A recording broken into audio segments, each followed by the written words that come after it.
and welcome to my YouTube video. This video is by special request from a couple of my viewers. They would like to see how to tink knit through the back loop and tink purl through the back loop. So I've got this little sample here of twisted rib knitting where I've worked the right side rib columns in twisted stitches. The wrong side are not twisted. So we're going to tink the first row. This is a purl. Put the needle in here.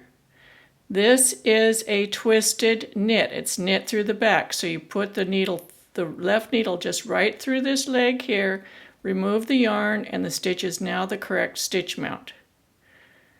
And we're just going to work across this way. This is tinking a knit through the back loop.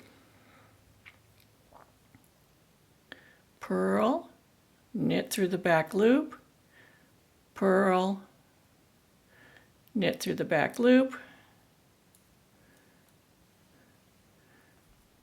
and purl. Now let's do the wrong side row. On this row we're going to need to tink the purl through the back loop. So the first one is just a knit. Now we have a purl through the back loop. We're going to take our needle, our left needle, from the back to the front through the opening. Tink the knit. Here's tinking the purl through the back loop,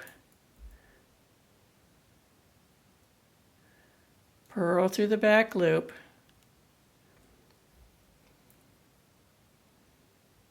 so you have to come from the back to the front, and there you have it. If you'd like to learn more about twisted rib knitting, I have a great video over here about working the twisted stitches, twisted knits and twisted purls.